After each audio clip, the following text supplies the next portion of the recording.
Massa, a gente vai falar de Star Wars, é? Sim, porque nada define cultura pop melhor que essa saga. Seria difícil de apontar todas as obras que foram influenciadas por esses filmes. Também seria quase impossível listar todas as referências e homenagens a Star Wars feitas desde o lançamento do primeiro filme. Ainda vai levar muito tempo para a gente entender como esse universo ficcional influenciou e transformou a nossa realidade. Porque não dá pra negar, uma ficção dessas proporções tem implicações no mundo real.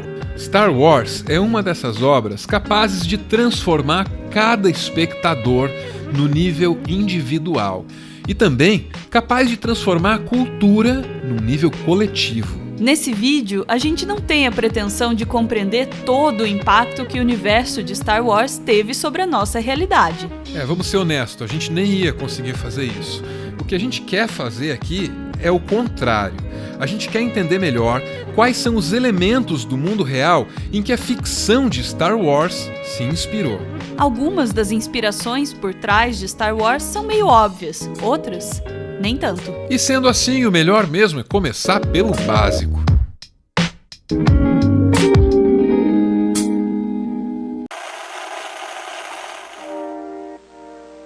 You will be a Jedi, I promise. A saga Star Wars tem muitos personagens, tem muitos cenários, tem muitos temas e subtemas. A variedade é enorme. Por trás de tudo isso, existe o conflito permanente entre duas forças, os Jedi e os Sith, a luz e a escuridão. O tema por trás de todos os temas, o motor da narrativa, é a dualidade entre essas forças. Essa dualidade também é a preocupação central de algumas filosofias do mundo real. O taoísmo descreve a existência do Yin e o Yang.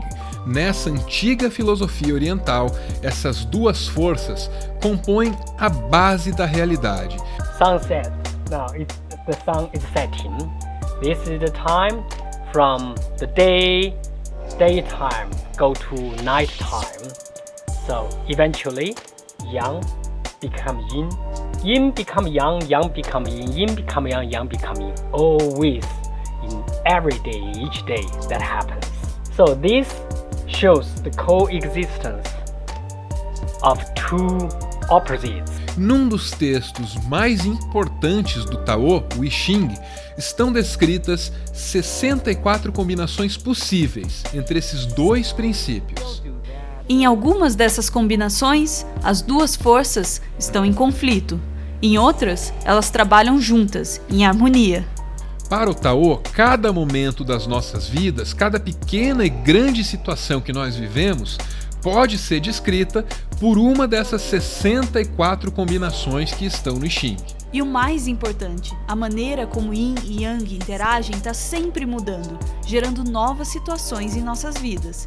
Se é assim, então não adianta se apegar a nada, porque a única coisa constante no universo é a mudança, é a transformação. Nature does not complain about the winter, as there is a saying, since winter is already here, is the spring far from us? Nature does not complain about the hot summer either. Change is always one part of the natural law. Isso é o que diz o Tao, mas a filosofia Jedi tem um jeito muito parecido de lidar com o apego. Attachment is forbidden. Possession is forbidden. Compassion, which I would define as unconditional love, is central to a Jedi's life. É claro que mais adiante na história, o apego acabou sendo a ruína do Anakin. Já a Padme, que ouviu esse discurso tão bonito sobre o apego, a Padme faz a gente pensar no budismo.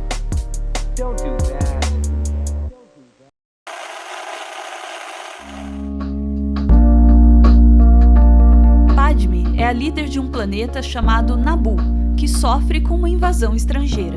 Quando a situação política fica delicada, Padme precisa fugir do próprio planeta. E essa é uma história muito parecida com a do Dalai Lama.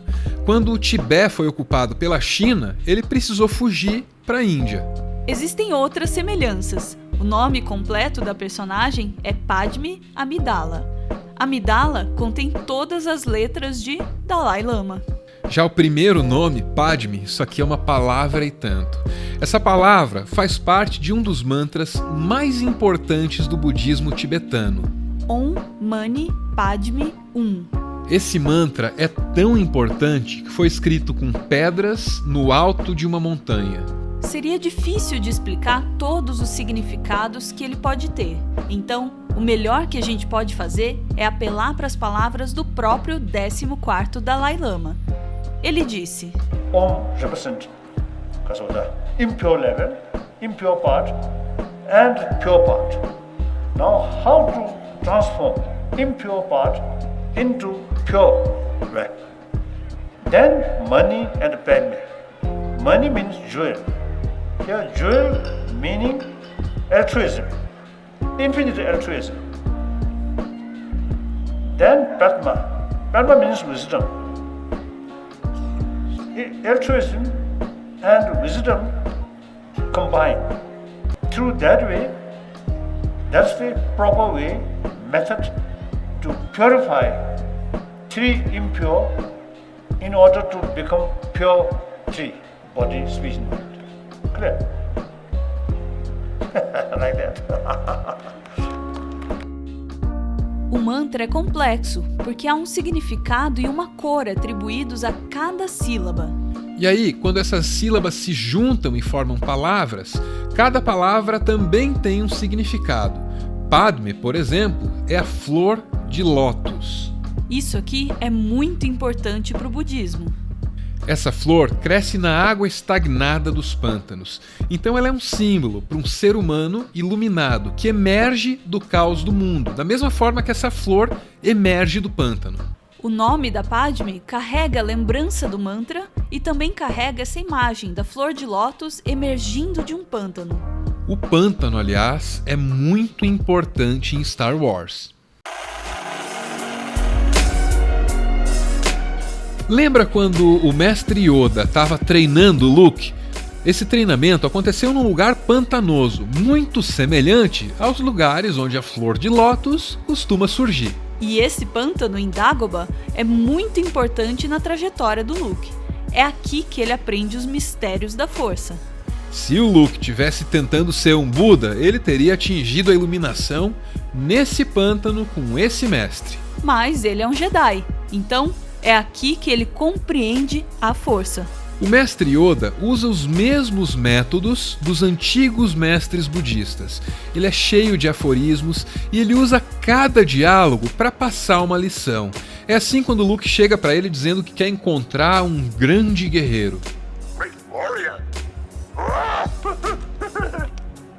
Wars not make one great.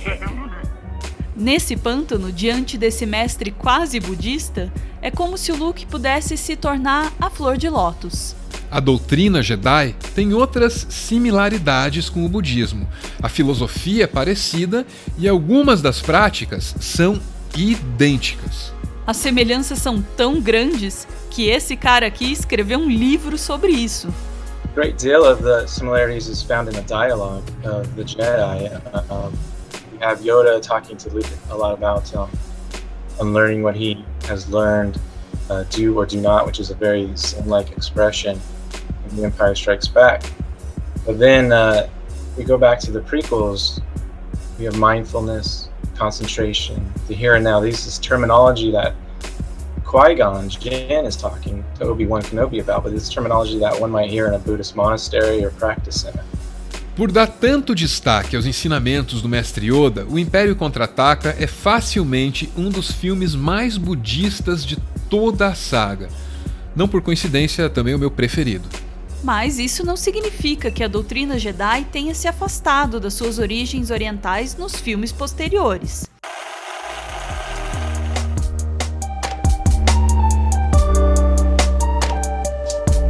Dez anos depois de A Vingança do Sith, a gente pôde voltar ao cinema para ver um novo Star Wars.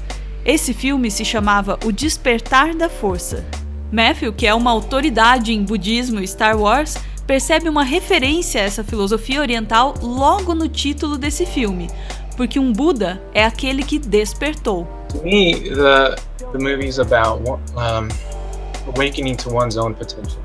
Rey, the scavenger, the main character, the scavenger from Jakku, awakens to a sudden and profound power to use the Force.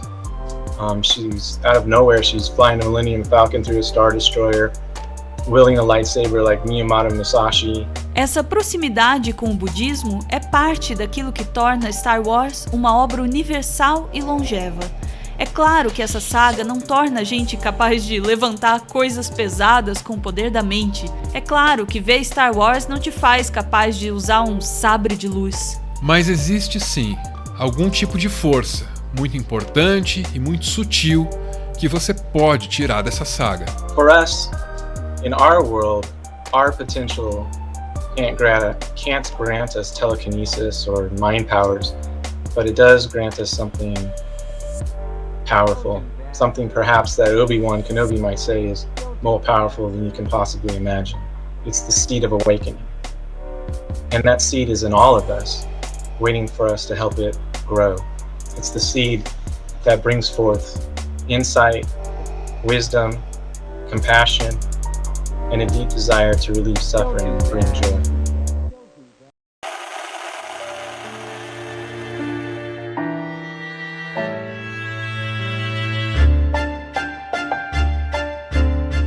Muito obrigado por ver esse vídeo até o final. O Meteoro é mantido graças a uma campanha de financiamento coletivo. Quem participa ouve o nosso podcast e aparece aqui no finalzinho para receber o nosso agradecimento. Esse aí é o Vicente, o Tito, que aparece aqui junto com a Mabel. Vicente, muito obrigado pelo apoio e pela força que você deu para que esse vídeo saísse. E que essa mesma força esteja com você.